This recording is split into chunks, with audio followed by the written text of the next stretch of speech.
Hello everyone, and welcome to the first ever episode of Not Another Nutrition Podcast. And the very aptly named Not Another Nutrition Podcast. I'm very proud of the name, mainly because it does a couple of things. One, it really describes what it's going to be about, which is not just nutrition. It's not just another nutrition-focused, fitness-focused podcast. I want to talk about a number of different areas on this podcast that I will go into in just a second. And secondly, it does that thing of not another nutrition podcast, which is how I've felt every time I've seen, podcast after podcast coming out. Not throwing any shade on people, just it seems like every man and his dog has one. Now I've got one. And I just thought to myself, what do I have to add to that sphere that isn't already there? And I've got some notes here that I'm going to go through. And this is just an introductory episode, really. And I won't always have notes for what I record. But today there was just a few things I really wanted to cover. So I'm going to talk to you about what Not Another Nutrition Podcast is and what I would like it to be and what I would like it to become. Then secondly, how you can use it. And there are some intricacies within that I will talk to you about. And then finally, as it's the first one, I don't know if you're a long-time follower, a brand new follower, just found this podcast recommended by a friend. Just talk to you quickly about who I am and what I have done leading me up to today. But just firstly, for those of you who are kind of longer time friends, followers, fans, whatever you identify as, I guess some people are asking, why now? Why a podcast now? Some of you may know that I had a podcast. I didn't fully fact check this, but it's I wrote down 2012 to 2015 roughly, for about 3 years. So I had a podcast way back when, and I really, really enjoyed it. And it probably bolstered some of the stuff to where I am today. And for various reasons, I didn't continue that. Some of it was just a time management thing. It took up a lot of time. I talk a lot. I had a co-host. My co-host was Mike Sweeney, who was a registered dietitian. And it was a great dynamic. And we had all these nice reviews of people saying, this is true infotainment, which I really identify with regards to all of my teaching, trying to bring a level of entertainment within the, as well as the information that it brings. But realistically, there's no real purpose to this podcast other than the fact that I like to talk, I like to teach, and I'm a thinker, not just about nutrition. One of the greatest compliments I've ever been given was being called a thought leader in the world of nutrition. And I do like to think deeply about some of the concepts within nutrition and suggest alternative ways of viewing things and alternative ways of working with clients whilst remaining evidence-based. That's going to be a core concept of the podcast. But then also moving into other things that I just like discussing. Parenting is one. I joked recently on my social media about potentially facilitating a little parenting course. Not that I'm an expert on parenting, but it's something that I have experience in. It's something I think I've done quite well, and something that I have made mistakes and learned from and changed my thinking dramatically on through doing parenting courses. Or a parenting course, sorry. So I want to talk about that because someone, who loves their children so much, who has played such a large role in their life, who takes such an interest in my children's life, I have realized that I've started to influence people on things. People who even haven't got kids, maybe are planning for kids. People who have got kids but are struggling, and then some of the stuff I've spoken about has helped them. I really enjoy it. So I'm going to talk a bit about that. But also, I kind of think of myself as a bit of a junior philosopher, in that there are obviously these great philosophers over the ages, and I'm just someone who takes an interest in it. I'm a learner of that, and I like the philosophy of life. And so just being able to have a platform where I can talk about some of those things and spread or encourage deeper thinking on topics. I like to do that. I like to do that in my friendship circles. I like to do that with my staff. And so being able to talk about that will be something that I will enjoy, some kind of catharsis within that, and hopefully inspire or motivate, or just help others to think deeper on some subjects. Never giving the right answers, but always kind of giving a way of looking at certain things. So I've kind of gone into this point of what Not Another Nutrition Podcast is. In fact, just taking a step back. Why now? Partly because being able to just talk and ramble and just pick up my phone with a microphone and record you something that's audibly nice to listen to, not just like really echoey sound, but I won't be doing this always in a studio-esque format. I will also sometimes, if I deliver a lecture somewhere and I have access to that content and I think there's a really great segment within there, I will just strip the audio off that and put it as an episode on iTunes or Spotify or wherever. And those of you watching stuff on YouTube and maybe Spotify and Instagram TV, hopefully being able to bring that to you there. So what Not Another Nutrition Podcast is, I've written down these topics and I want to do it well. I'm one of those people, one of my philosophies that I try to stick to is, if you're going to do something, do it well. And also having some kind of unique thing, again, I want to add to this space.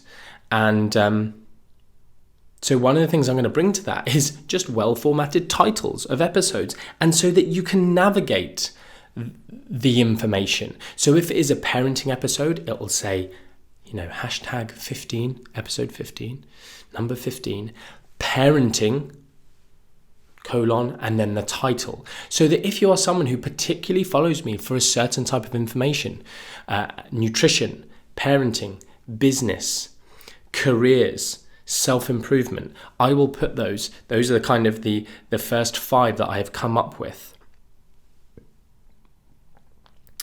that you will be able to see which episodes specifically relate to those.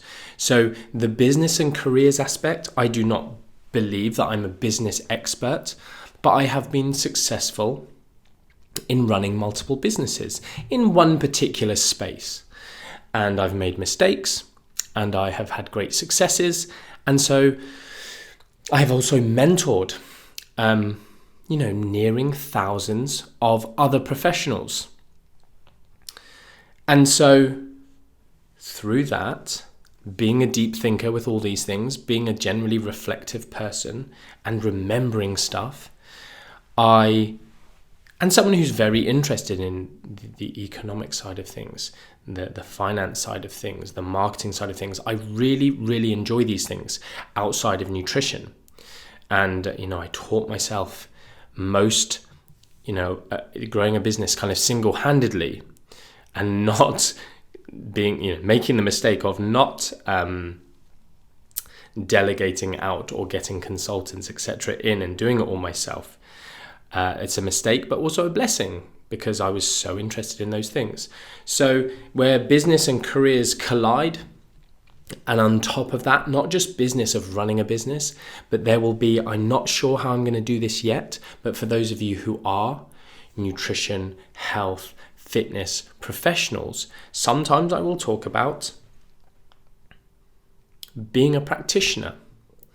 Some of the stuff that I'm going to be talking about on LinkedIn, some of the stuff that I talk about inside our Mac-Nutrition Mentoring Lab, which I'll talk to you about in very, very briefly in a minute.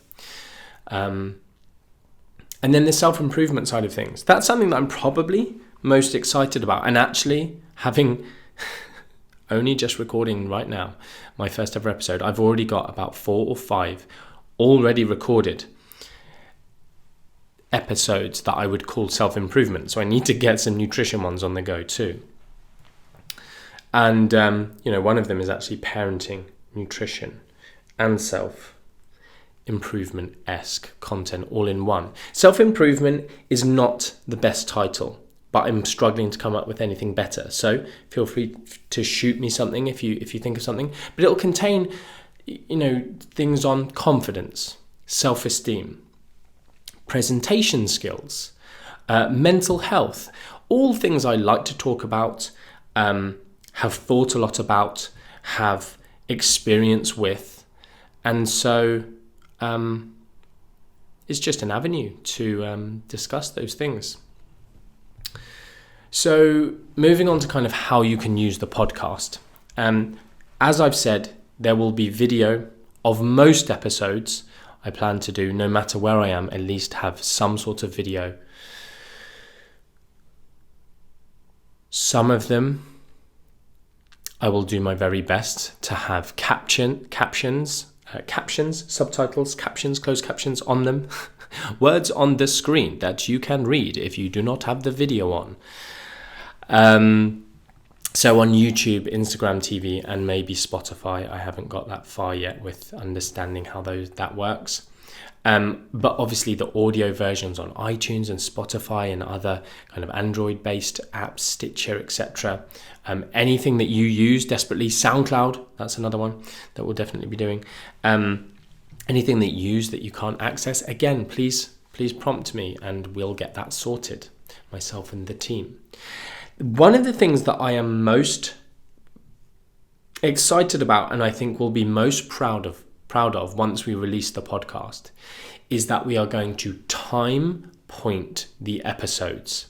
So not a transcript, not captions on videos, but a time pointed script where if, for instance, I am doing one day, maybe I'll do a listener's Q&A. Or sometimes if I appear on someone else's podcast, I'm going to ask them for the audio of that and I will put it on my podcast. And obviously that will generate, hopefully if you think they were a great interviewer and you want to go and listen to them and so you're aware of them, you can hop over to their podcast and see who they've been interviewing, for instance, other interesting people, if I can put myself in that bracket.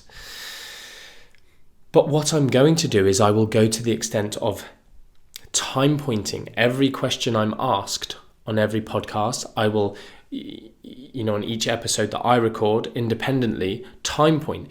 Because if you're like me, I've got out of the habit of listening to podcasts. Some of you I know love podcasts. You do cardio, you do steps, you do walking, you do long drives to work. I don't do any of those things. And so just do not feel the benefit of podcasts right now.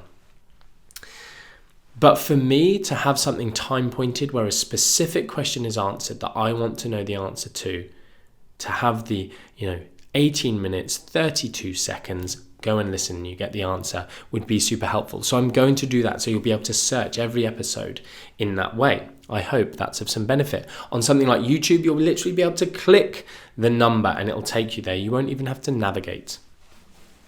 So, I will also be sending out an email to my Mac mail each time I release a podcast episode. And so as is the usual fashion with podcasts, show notes, I will put the links to my Mac mail within there and links to some of the other things that I'm going to mention within there. For instance, a link to my Instagram or the Instagram post, where I think that's probably where I'm going to answer specific questions that might arise from a podcast that I'm on or a podcast I record. So you'll be able to hop over there and ask in the comments and I'll be able to get back to you. If you've got specific praise, that goes on to this next section, which I'm calling suggestions. And realistically, I'm so open to you suggesting topics for me to record on. Now, the thing I'm going to ask is if you do that, that you work with me to do it a little bit. I'll give you an example of that. But for instance, someone said to me, please can you do an episode on vitamin D? And what I would love is, and this is one of the reasons that I didn't, I thought I'm never doing a podcast again, is because when I put the pressure on myself to do an all-encompassing episode on vitamin D, because that's just how my perfectionist attitude undermines my productivity, I don't end up doing it. Whereas if I had people saying, please record on vitamin D, and 10 different people say that, and they also give me the 5 questions they would ask around vitamin D, I can then collate those and do an evergreen, a boss episode on vitamin D that will be helpful to those of you who are listening.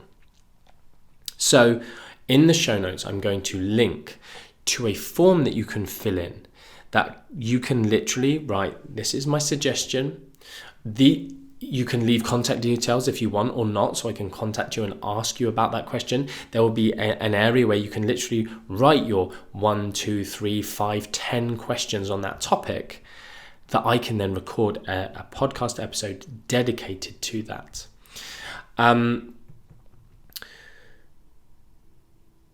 If you want to provide any feedback, anything like that, you can also use that form. And these forms will be hosted on my martin-macdonald.com website. And the final way you can use the podcast is to help others and or tell your story. So you can help others, I didn't actually think of this one, simply by sending them an episode if you think it's helpful.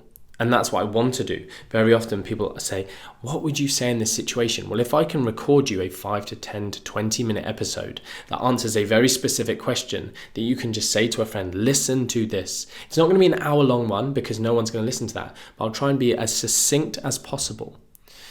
I will try and simplify the answer as much as possible, but no more than that, so that it does cover enough information to give them something to go on. Another lovely compliment that I was given when I had the Real Nutrition Radio podcast was someone I really looked up to, Dr. Lee Hamilton. He's a tricky one because he's like D. Lee Hamilton, David Lee. Anyway, it's a pain. Dr. Hamilton. And he said, he posted somewhere, or maybe left a review on iTunes or something, when I grow up, I hope to be as good of a science communicator as Martin MacDonald. And I remember that to this day, and this is 7 years ago he wrote that. And it's something that I identify with. It's something that I really like to be, and make an effort to explain things in a fashion that anyone can understand. Likewise, my whole career, or anything that's an extension of it in terms of my passions, are around helping people. Things that I know, I love educating.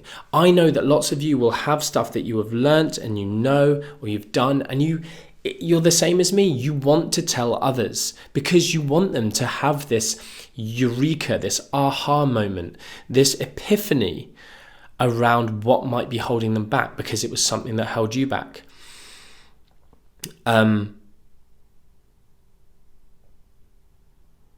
Some of what drives me, or drove me, at least at one point in my career, was all the misinformation I was given during my bodybuilding days. And I'm going to talk about that in a bit. But not wanting people to go through what I went through was a motivator for me. And it's a bit like, you become a bit evangelical. This is why you get zealots who a specific nutritional protocol works for them, and they become like a religious nut about this one thing because they don't understand the principles. Now, I want to guide this and guide people to be evidence-based and to understand these principles. But for some people, a particular method, if I can talk to them about it, for instance, aggressive deficits, I've actually got that written here, is something that I talk about a lot. And I've had so many testimonials of people messaging me and going, you've changed my life because of what you spoke about and taught with regards to aggressive deficits. And it is a unique area, and it isn't a one-size-fits-all thing, but for some people it's the key. And which is why I bring it to the evidence-based crowd of, don't only push moderate deficits. There's nothing wrong with them. They can be great for so many people, but for some, for whatever reason, and we can do some episodes on this, it'd be so fun, they don't work for some people. But I did my tour in 2019, 15 different dates, however many different continents and countries, cities, 15 different cities. And off the back of that, again, there's been some amazing testimonials of things that people have done off the back of that. A lot of my tour was talking about the mental side of dieting, the psychological side of eating and your relationship around food. And there were some quite powerful messages in there, to the point where several people went and got counselling off the back of my tour and dramatically changed their lives. And it's been so cool to hear those testimonials coming in. So and again, I'm going to say this now, if you are someone you are one of these people, even if you've already messaged me, because I don't keep track of all these names and people, just drop me a message and go, and if you're listening to this, drop me a message and say, remember this, I'd be happy to speak to you about this. You don't have to necessarily come on camera, we'll just have a chat. And it would be cool, and maybe you can inspire some others, and you can say why that thing was the game changer for you. What did that? Anything. It can be business, careers, nutrition, a change in the way you viewed yourself. Some people, it was amazing. I remember in Melbourne, a girl right after the talk, she went home and I was off at the casino. I wasn't gambling. No judgment on gambling. I was just at the casino having a drink with the attendees. Why am I over-explaining? I looked at my phone and she had recorded me this message, which was like so passionate, tears in her eyes, like, Martin, you've changed my life, this, that, and the other. And then she messaged me 18 months on, and it seems coming to that talk and something clicked and changed her life. And maybe other people need to hear what she heard in a way that maybe she can now describe better than anyone else, even me. So there are these things, aggressive diets I've written down here, eating sweets but getting off diabetes medication. Again, that's a specific testimonial. And eating, I think it was Skittles every day. And I don't know this person's details, but I feel like his name was Ryan. So Ryan, if you're out there, contact me. But I'll find you eventually. I'll come across a screenshotted message you sent me or something. People who have, regulated their menstrual cycle because of nutrition or supplementation protocols that I've talked about, I would just love to hear from you. So please look in the show notes, look for these links to my website, and just fill in the form if you would be happy to talk to me, for others to hear your story. I've actually written down here, I've just screenshotted a message that I got last week. Hi Martin, where could I read about the evolution of M&U from concept to launch? I'm still amazed at what one man has done to positively disrupt the nutrition world and leave it in a much better place. It's actually amazing. If there's somewhere to read, could it possibly be a podcast topic? And I just replied to him. That's those are such huge words. It's crazy for me anyone would say such things about me or M&U. And I just said, send me 5 to 10 questions on that, and I'd love to record this. It'd be super cool. Just to take the time, if people are interested, to take the time to, again, even just mentally processing this podcast episode with some of the background stuff. It was cool to do. Again, in terms of the career stuff, the business stuff, the practitioner stuff, someone sent me a message and I just said, this was in the last few days. it's an interesting story since I quit my 14-year career in financial services this time last year. I was a financial advisor looking after 240 high net worth clients, and my old boss wanted me to become a director. I decided to follow my passion, started M&U, then COVID hit, and had I not had the tools and support from M&U, then my business wouldn't be the success it is today, so I can't thank you enough. It's never been about the money, but I'm making more now than I was as a financial investor. And I now know she was making a fair amount of money as a financial investor. These sorts of things, these people have these epiphanies. We had one recently inside our mentoring lab. They have these amazing success stories, and so many people get this then deep desire to then tell other people what it was for them, what they applied, how they did it. And it's just an opportunity for us to learn from them and their situation. Maybe their situation is so different from yours and there'd be no point in looking at that. But maybe some of you who follow me are in lucrative careers, but you hate your job. And again, we'll be talking about some of the philosophy of happiness, but doing something that you do for so much of your life and hating it is not a way to live, no matter how much money or financial security we think that might give.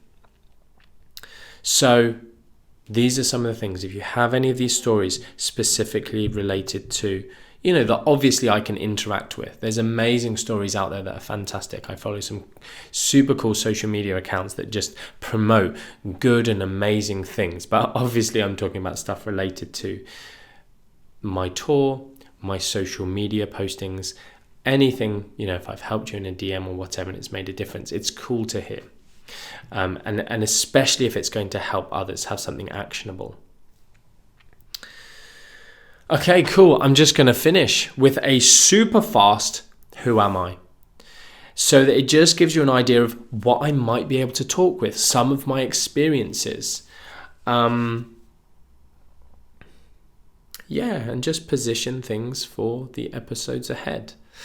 I've written at the top here, my work and my studying overlaps a lot. I studied over a number of years.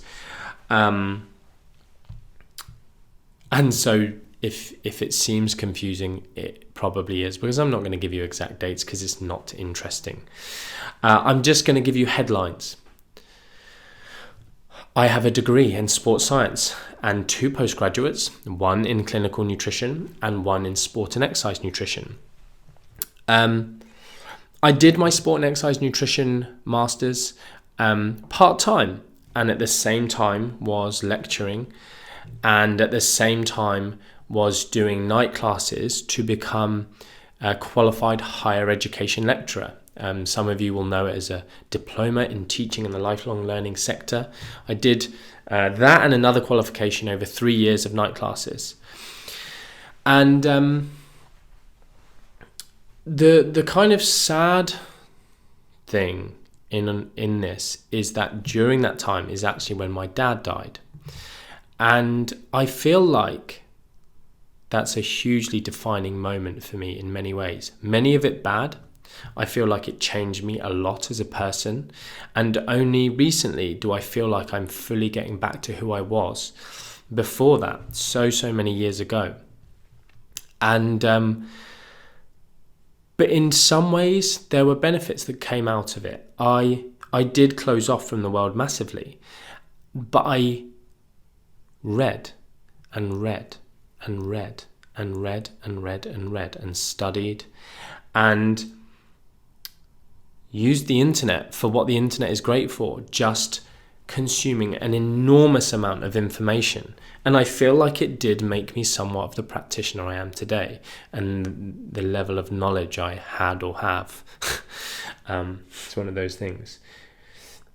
Over the years, you end up forgetting some of what you knew, and it's annoying. But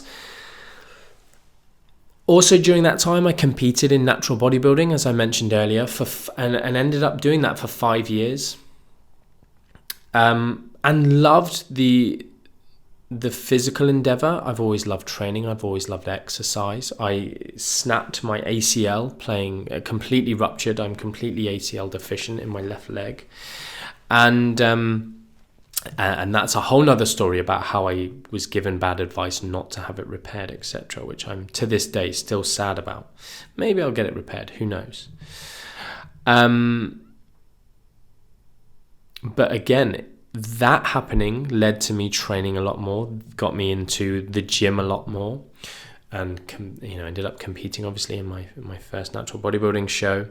And I'm genetically, I'm not good as a competitive bodybuilder. My body shape is all wrong in a very, judgmental, subjective sport.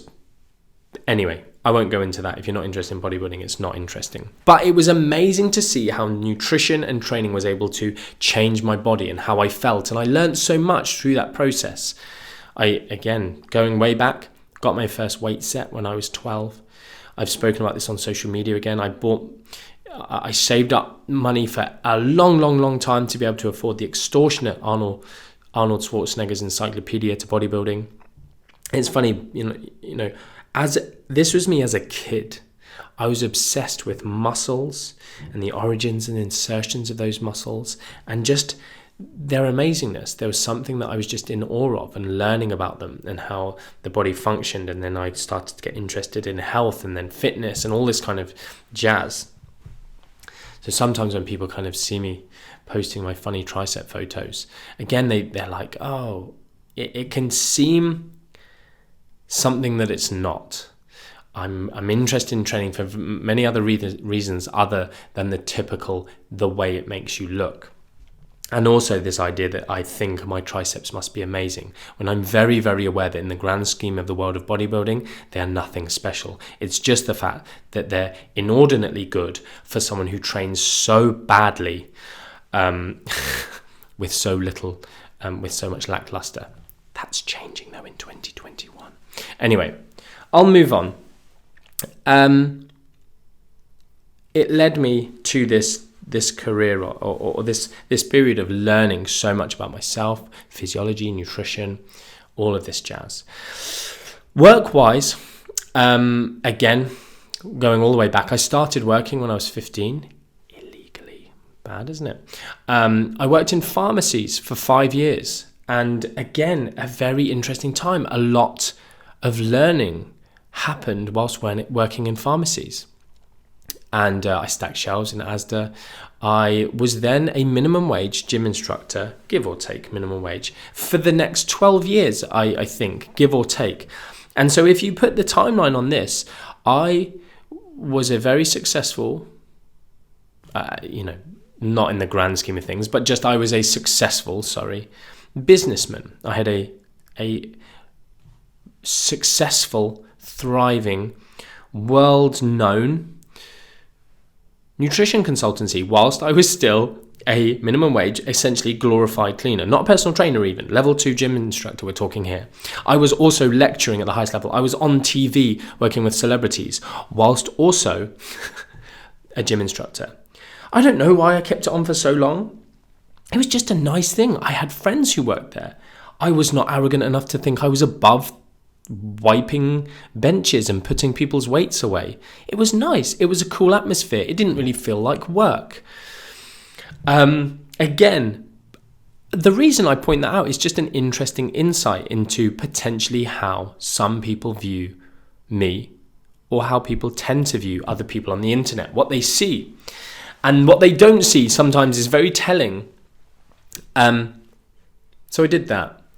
As I said, I was lecturing students who sometimes were a lot older than me, mature students. If they were athletes, I delivered my first ever lecture to final year degree students at the age of 21. And some of those students were much, much older.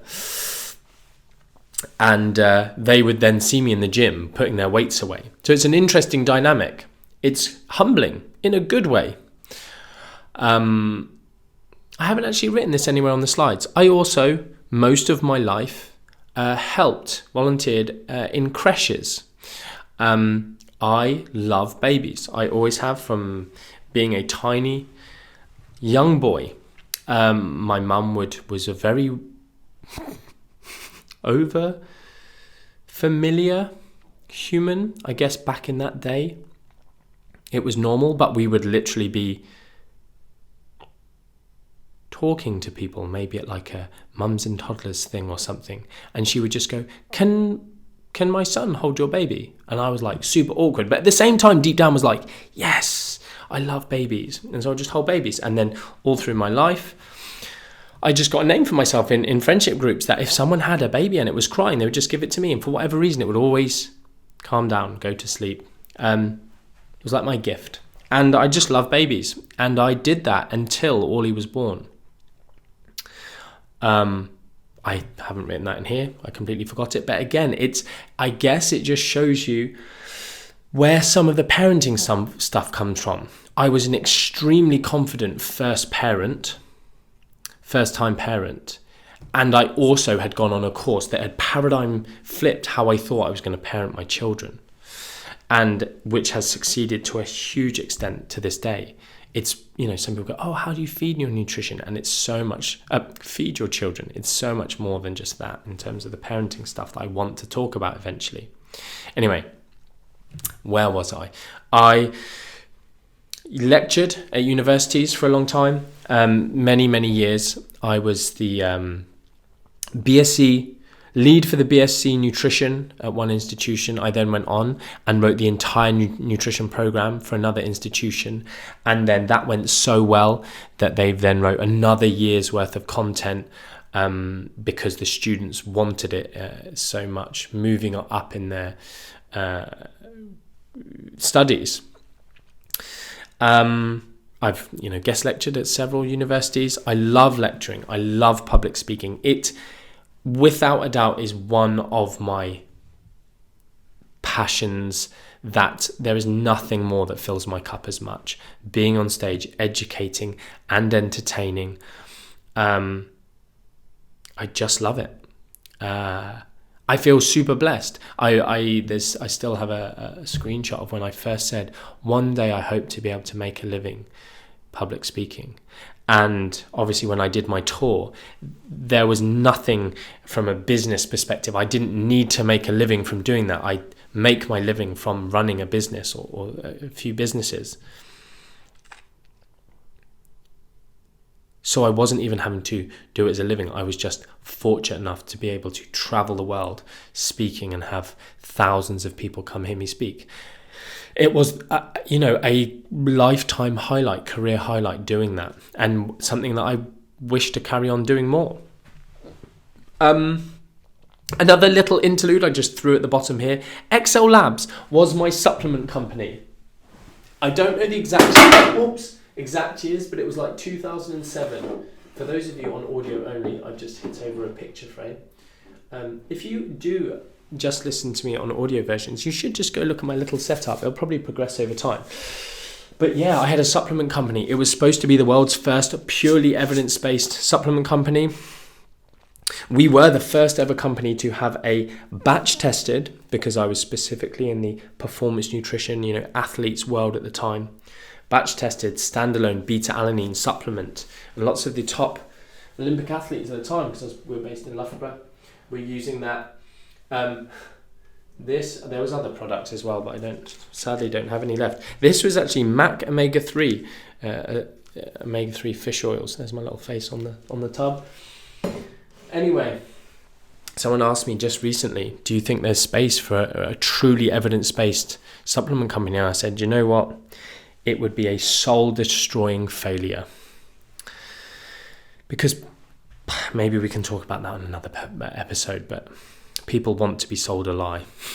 People want magic bullets, and you can buy the things that work very cheaply, very easily. You'd have to be some kind of marketing whiz. I just think you'd have to lack some integrity to make it work. Someone might manage, I don't know. Finally, I started Mac-Nutrition in 2008, almost 13 years ago now. And it was my nutrition consultancy. It was me working as a performance nutritionist, self-employed, working with individuals, working with governing bodies, sporting governing bodies at the time, and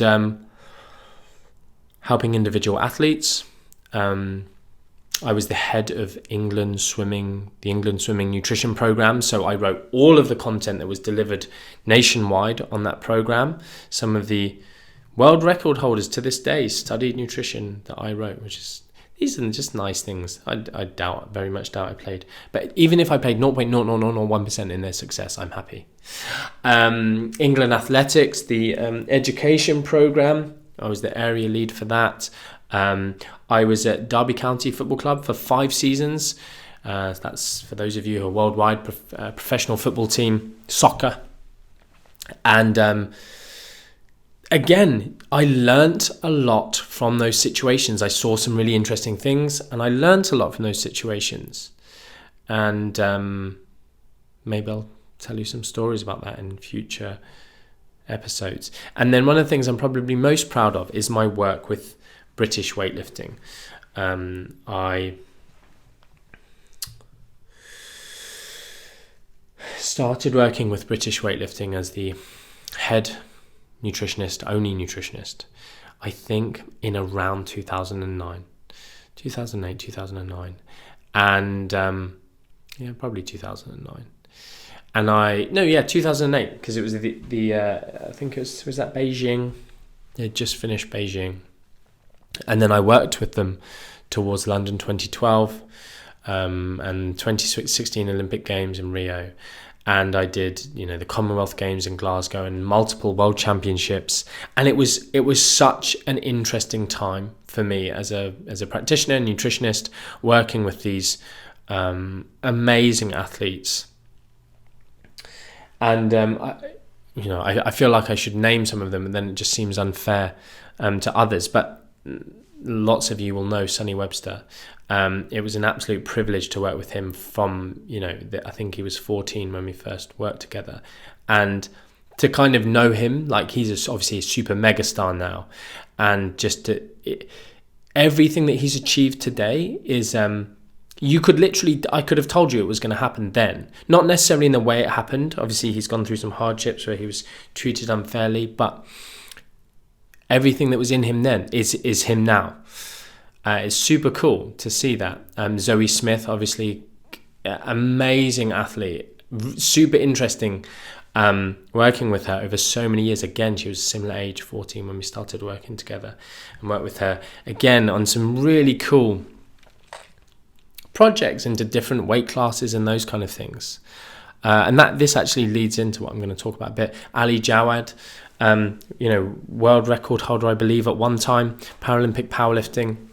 Just super cool stuff that I feel so privileged to have been part of.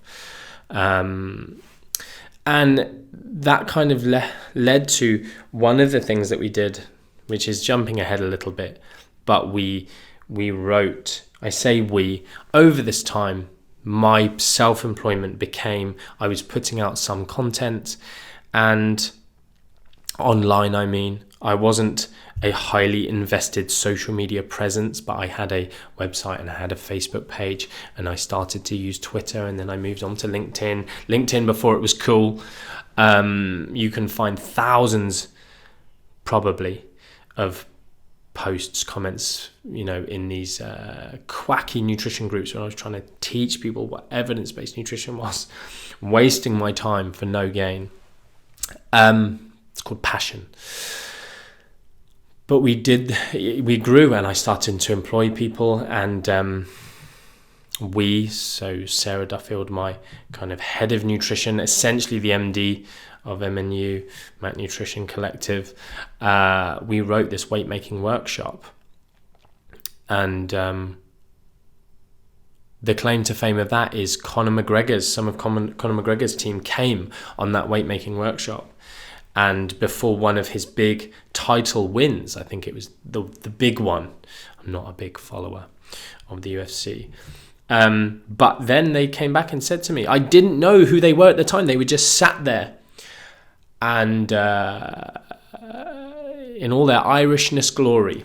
And they came to another talk later on. I think it was on to our mentorship, which I'll talk about. And it was only on the mentorship I found out that they were who they were, and they told me all about how they had implemented what we said, and it was super interesting. Sadly, I got no glory from it, but whatever. But through working at Mac-Nutrition, through having such a passion for nutrition, I ended up working with some celebrities. My name was mentioned on TV, and really that skyrocketed our consultancy. We started doing big corporate nutrition gigs, lots of high-end individual nutrition clients, and again, all the time putting out bits and bobs on social media, and my reputation grew. And I was not free of controversy. I was very well hated in the dietetics circles because I was calling out some of their, ties that they've now dropped, which is good to see. I mean, I don't know what's there right now, but some big ties with, big sugar. And it's funny because we've got the zealots now who are saying us that sugar's toxic, and we're kind of trying to balance that discussion. But back in the day, these dietetics associations, I still have somewhere their fact sheet on sugar before, whilst they were literally funded by the Sugar Bureau, and then now, and the day that funding stopped. And I do give myself credit for putting so much pressure. I was hated in the dietetics world. Maybe I'll do a whole episode on that, on the backlash and the hate and the, I'm kind of glad for it, because it's kind of given me the thicker skin that I have today for the way the industry is, the rumors, the gossips, the haters. Even someone who hasn't risen to fame quickly, 2008,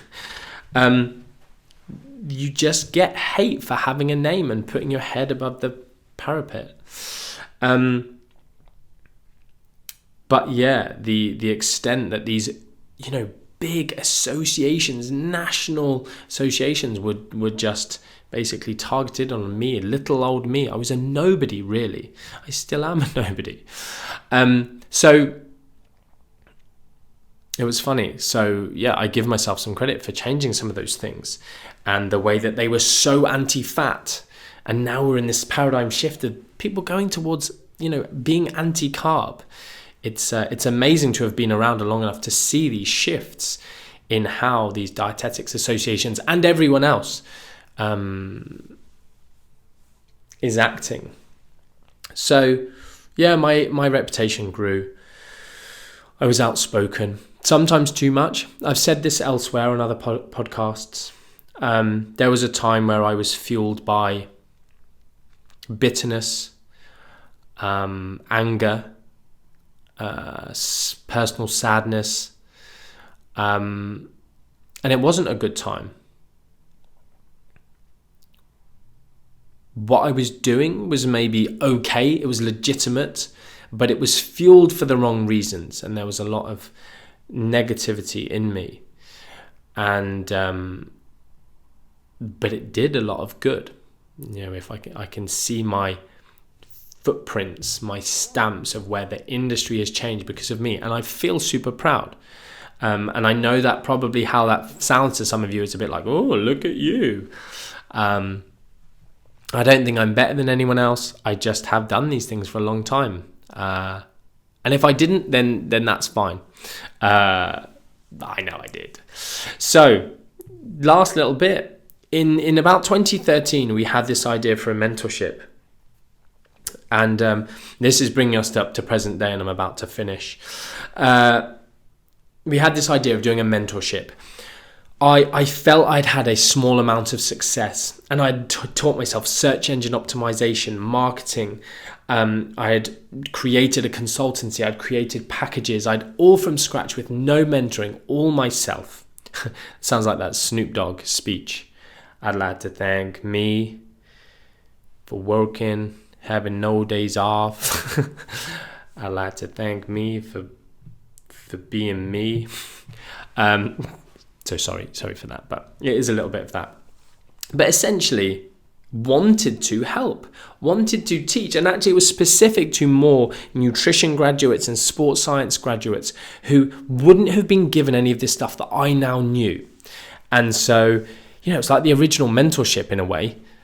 So many more people have started doing it. And it's funny because multiple creators of courses, diplomas, institutes who now offer nutrition qualifications, came on my mentorship in 2014, 15, 16. One of my kind of proudest, one of my proudest claims to fame / one of my best friends in the nutrition industry, Danny Lennon, was an attendee on the first ever Mac-Nutrition Mentorship. And he is an absolute superstar now. I want to give him credit for podcasts. If you don't know him and you are listening to this, please. It is slightly higher level nutrition, but he is the most amazing interviewer. Partly because he's so knowledgeable on nutrition, but he's also so humble that he lets experts speak, but asks such amazing questions that give such insight into these incredibly complex areas. And he is someone I would call a true friend, and I'm so privileged that he came on that first ever mentorship, and he said such nice things about how he was already super knowledgeable, but how it just changed some of his thinking. I think I quote him quite often saying it changed his learning gradient, in that he was just able. There's some cool sayings about people being able to hear something, being able to entertain a fact or a piece of information, but not just accept it as gold. And he said it just gave him a way of thinking, and it's so cool to have played my little puzzle piece within his amazing journey to stardom. And he will not like me saying stardom because he's so humble. You can say stardom about me and I will fully accept it, not Danny. But yeah, if there's any other podcast in the world, he's the GOAT of nutrition podcasts. If you're not aware of what GOAT is, like I wasn't, someone called me the GOAT of nutrition, and I was like, oh, what does that mean? And they were like, oh, it's an acronym. And I was like, oh, is it God of all things nutrition? And they were like, no, it's not actually. And I was like, oh, awkward. Greatest of all time. I didn't know that. Funny, huh? Anyway, both kind of mean the same thing, let's be honest. It's a huge compliment, which is not in any way true, but it's nice. It's just kind of a fun way of giving someone a compliment. But he's the GOAT. He truly is the GOAT of, if you type nutrition into Spotify, he's the man. He's there. Anyway, so our mentorship, it was a huge success. Some of the biggest names in the industry came and learnt. And the thing that came out of it, which you cannot sell, and when we jump forward to MNU, you cannot sell. Well, it's kind of like going, I can't say this without sounding incredibly conceited, but for some reason, the way I teach, the way I think, the way I help others to look at information, it makes them better critical thinkers. It makes them more confident in their knowledge because they truly understand. They see things in a different way. I don't know the formula. I can't teach someone else to do that, because I don't know how I do it. But time and time again, since, for 6 years, constantly teaching hundreds and hundreds and thousands of professionals, I seemingly do that. And I'm so, so happy that I can. I love it. I enjoy teaching so much. And I'm hoping that I can bring some of that to this podcast to teach maybe a more general population on different things, trying to be evidence-based in whatever I talk about. In terms of philosophy, there isn't a lot of evidence necessarily, but when we move forward to something like gratitude, which lots of philosophers talk about, gratitude being this key, this cornerstone to contentment and happiness, we have meta-analyses, we have randomized control trials of people practicing gratitude and it having numbers people statistically significant results. So I hope this has given you a really good insight into what the podcast is going to be like. Fast forward, we did years and years of these mentorships, several of them every year, and out of that the feedback was constantly, Martin and team, please create something that is longer, that is just everything you know, put it in a course. And then M&U was born. M&U was this, our mentorship was an intensive 2-day weekend. And realistically, the mentorship weekend has become our Mac-Nutrition Mentoring Lab, which is this professional development platform teaching business skills, soft skills, advanced nutrition. It's a community. We support each other. It's one of the nicest places on Facebook in terms of discussion about some topics that can really rile people up. And it runs alongside M&U. It was realistically an afterthought of M&U because I got such worry that I wanted to deliver something that was perfect with M&U, that if I forgot anything, the mentoring lab was that. If there were any holes to be filled, that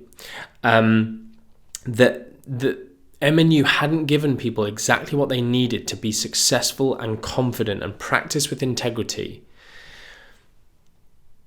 the mentoring lab was gonna fill that void. And it's become this huge entity in and of itself, a business that is completely separate from M&U. M&U was supposed to be a little YouTube course. I posted online that we were going to write something and it just went crazy. The industry, and I feel, I'm going to say this on record, I feel so blessed, so privileged that it was me that the universe chose, that just for whatever reason, a completely evidence-based nutrition course hadn't been done yet, and that I was in this position where I had a framework, a structure, a team, a business, where I was able to do it properly.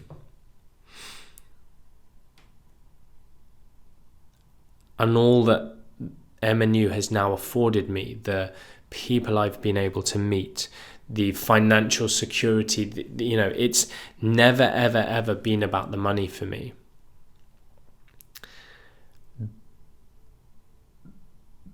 But what it's now given me is this financial security and this ability to go, I can completely run a business 100% ethically and help others.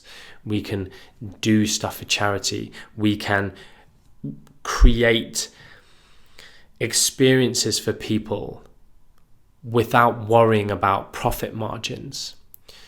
We can do passion projects where we just have zero, there's not even 1 cent on the table or 1% of interest in how that is functional as a business model that we can just do right in the world. I feel so grateful that for whatever reason, I was there at the right time in the right place with the right infrastructure, that M&U and that the industry needed it so much.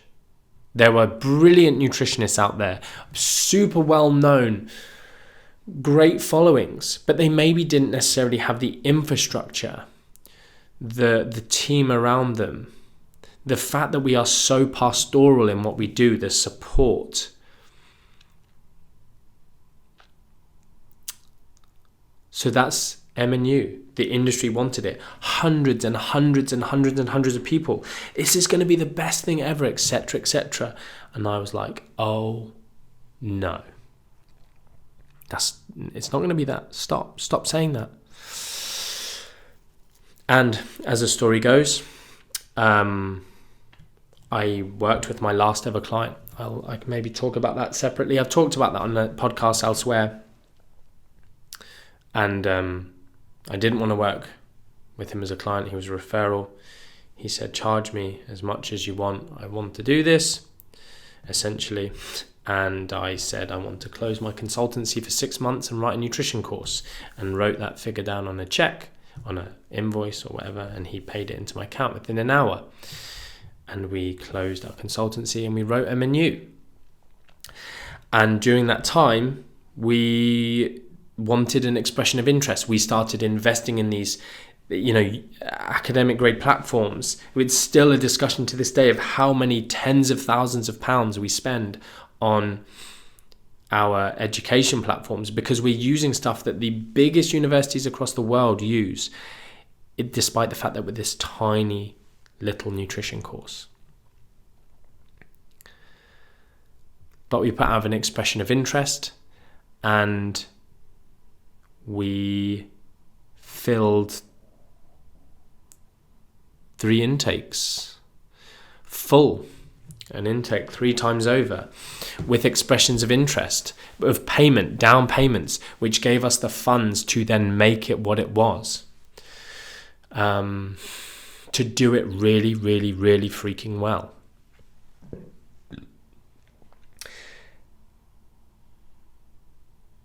And I gave my heart and soul to MNU my whole life.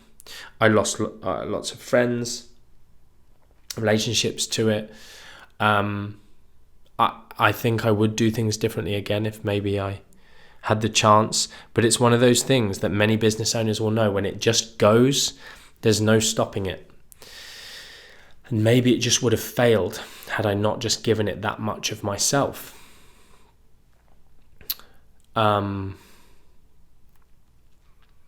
My babies, Orly and Arlo, were born during this time, and Arlo was born in the midst of MNU. Orly was born just before it.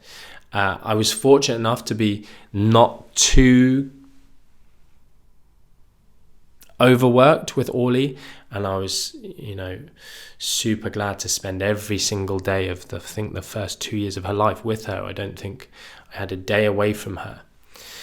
And with Arlo, it was a different story. And again, lessons to be learned there, life lessons, regrets to reflect on and not let them happen again.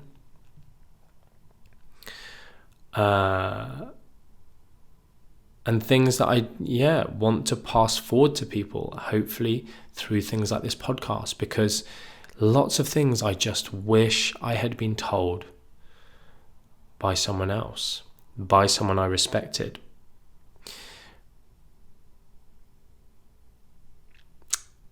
And that's who I am. I now have martinmacdonald.com. I don't know what that's going to be. It's where I kind of host general information. I have my Mac mail there, which is my email newsletter. I don't market much. I don't email much. But I hope this podcast can serve the world. One key thing for me within my career was when I truly defined what success was for me. Success can take many forms. And when I defined it, I was asked to deliver a lecture on success. And being successful whilst maintaining integrity. And it was such a cool thing to deliver. And I remember defining success for me as essentially helping the world and helping the people in it and leaving a legacy, a lasting impact on people in this world. And I truly feel like I'm doing that now, which again is just another reason that I feel so blessed and want to give back so much. And this podcast is an extension of that. So I don't know how long I've been talking. I hope that's been insightful for you and maybe of some interest and whets your appetite, makes you moist for future episodes. We'll have to do like an innuendo bingo competition one day or something. Cool. Thanks very much for listening to me ramble on. As I said, you'll be able to look at stuff in the show notes. The more I get an idea of how this is going to run, the more I can direct you and the places to go. But always just look in the show notes for various things. Please fire in any testimonials, any suggestions for show topics. I will look forward to seeing those. And for now, I will say goodbye until next time. Thank you very much.